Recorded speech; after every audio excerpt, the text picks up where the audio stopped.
chỗ chặt kim khói để lên lọc con tay từ thời chặt không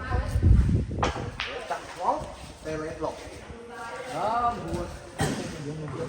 tay đây ở bàn tay luôn ơi không mở đúng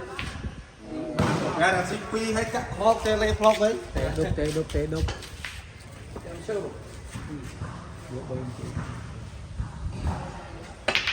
Trời khám Việt Trời chỗ quay Việt Thì bố bà hai thì buồn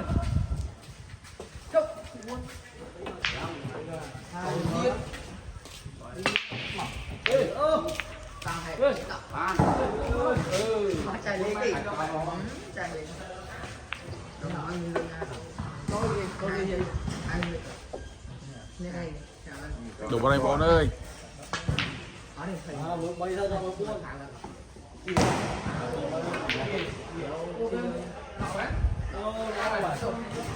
Đủ bao nhiêu bọn chơi đi. Em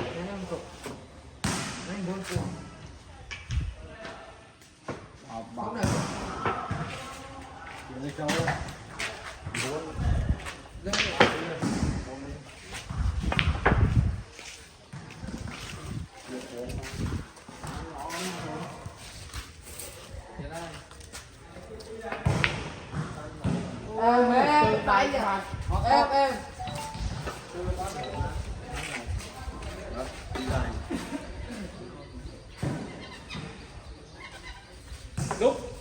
đúng rồi mà đục múc camera này khó rồi không chụp sân đẹp cái gì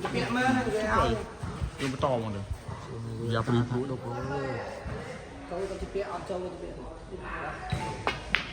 mền mai tức đầy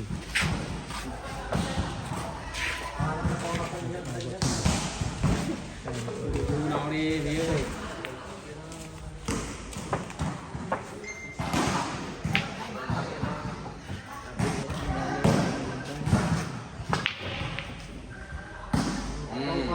răng cái gì quá lâu ở cho nó đâu ta lên đó là đi phạm thế này đi đây nhóm mấy mở tôi giờ đi giờ xin vài châu bảy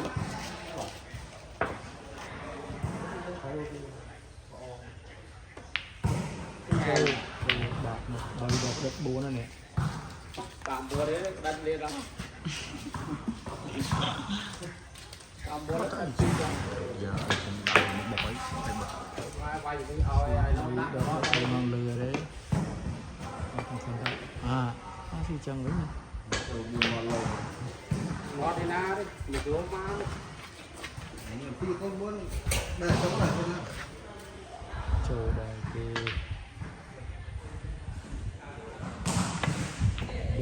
hỏi đi cũng đô ban xoay nè chơi quay được con xoay lúc đây channel có xì show đây thế xì show đây thế và lồn trời mày chơi cậu hay xoay lo mấy xoay pin này ông cô lấy xoay thế đó xoay thế hiệp một thôi mẹ